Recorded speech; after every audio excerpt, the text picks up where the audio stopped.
Hey everyone, welcome back for another deep dive. So, you know how you sent us that presentation script? Yeah. The one that really digs into social media?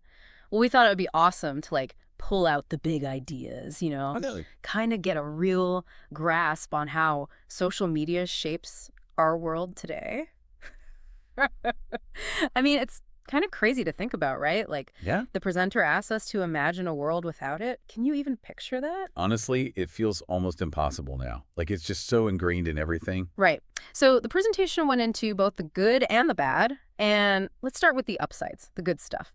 One of the first things that jumped out was how social media has totally transformed communication. Oh, absolutely. Like instant global connection. I mean, you've got Facebook, WhatsApp, Instagram. Mm. It's pretty wild how easy it is to keep up with family on the other side of the world or, even just find new communities online. It's really changed how we relate to each other, hasn't it? It really has. It's incredible to think about how, say, families who are spread across different continents can now stay in touch every day, sharing pictures, videos, even just sending quick messages back and forth. Or someone who has a very niche hobby can suddenly connect with a whole community of people who share that interest, no matter where they are in the world. Those geographical barriers have really crumbled, and that's had a huge impact on how we build and maintain relationships. It's true. And the presenter also made a really compelling point about social media being a total game changer for businesses. Yeah. Especially for smaller businesses, it's like the super cost-effective way to market themselves. They talked about things like influencer marketing, sponsored ads, even just customer reviews. And apparently, these tools have really fueled economic growth. It's fascinating, isn't it? I think what's key here is how social media has really democratized marketing. In the past, if you wanted to reach a large audience, you needed a lot of money, a big budget. Social media has kind of leveled the playing field, allowing even tiny startups to connect directly with potential customers. And because these platforms often offer pretty detailed analytics, businesses can really fine-tune their approach, making their marketing more effective. Makes sense. And then Yeah. there's this whole aspect of social media driving social change and raising awareness about important issues. Oh, right, I mean, think about movements like hashtag Me Too and hashtag Black Lives Matter, right. or the growing focus on climate change. It's hard to deny the role social media has played in getting these issues in front of a massive audience and doing it incredibly fast. Mm. This really highlights the power of the speed and reach that social media offers when it comes to spreading information. It's given a voice to so many people who might not have been heard through traditional channels, and it allows movements to gain momentum at an incredible pace. Mm. And the way content is presented on many of these platforms, very visual, often story-driven, it can be incredibly effective at grabbing attention and mobilizing people around important causes. Absolutely. Okay, so we've got some pretty significant benefits there, but then the presentation shifted gears. Yeah. It started talking about the downsides of social media, and things got a little bit, I don't know, Hmm. a little bit more unsettling, I maybe. hear. Yeah. Yeah. The first thing they delved into was the connection between social media use and mental health. Right. Issues like, increased anxiety and depression, even lower self-esteem. Yeah. And they talked about how we're constantly comparing ourselves to others online, the problem of cyberbullying, Mm. and this pressure to project this perfect image of ourselves. It makes you think, doesn't it? It really does. Yeah. I mean, when you think about how carefully curated most online profiles are, it can really send that thing called social comparison theory into overdrive. That's the natural human tendency to evaluate ourselves in relation to others.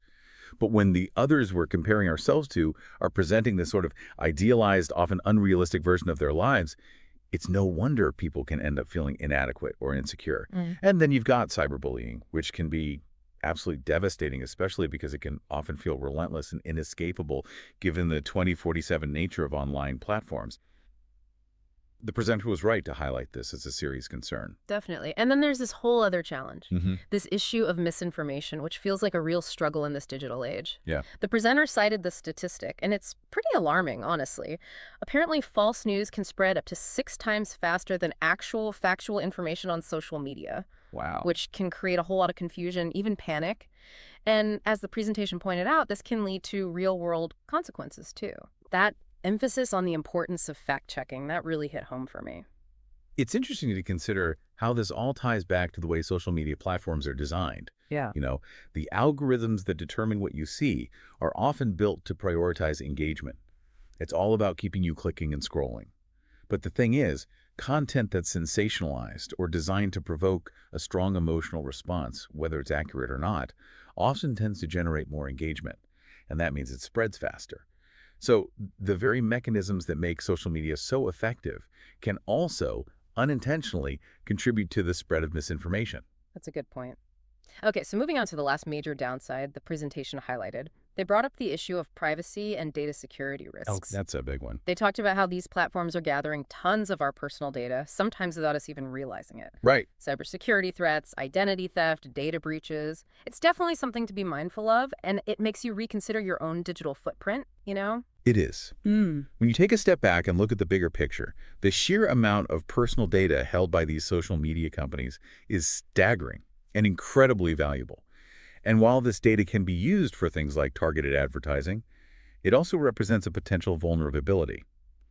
As cybersecurity threats become increasingly sophisticated, the risk of data breaches or misuse of personal information is something everyone needs to be aware of. Okay, so having laid out both sides of the coin, the presentation moved into this really crucial part, finding a healthy balance with social media. Yeah. And they offered some really practical advice. It felt like they were talking directly to our listeners, you know?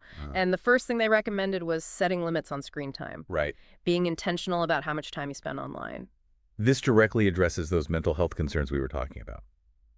By consciously limiting your social media use, you create space for other activities in your life. Right. You reduce your exposure to content that might be negative or triggering, and you encourage more engagement with the real physical world around you. So true. And they also stressed the need to be really careful about verifying information. Oh, absolutely. Checking the facts before you share anything. It sounds simple enough, but in today's world, it's so important. It really is. Developing that habit of critically evaluating the information you come across online is crucial. That means questioning headlines, looking for confirmation from multiple reputable sources, and being wary of content that seems overly emotional or sensationalized. It's about thinking for yourself. And the presenter also highlighted the value of prioritizing those real life connections. You know, putting down the phone, stepping away from the computer, and spending time with people face to face. It's a good reminder, especially these days. It is. While social media can be a fantastic tool for staying in touch with people who are far away, it's so important to remember that it often complements, rather than replaces, those meaningful in-person interactions. These real-world connections are fundamental to our overall well-being and our sense of belonging. Exactly. And then they got into some of the more practical tips like taking the time to adjust your privacy settings on these platforms, making sure you're using strong passwords, you know, just generally being more aware of online security best practices. These are such essential steps in protecting your personal information in the digital age. Regularly reviewing your privacy settings so you understand what data you're sharing and practicing good password hygiene can significantly reduce your risk of running into problems. Definitely. And finally, the presentation wrapped up with this really important point about being kind online. Oh, yeah. Just being mindful of how we interact with others and actively avoiding negativity and the cyberbullying. This really speaks to the ethical dimension of how we use social media.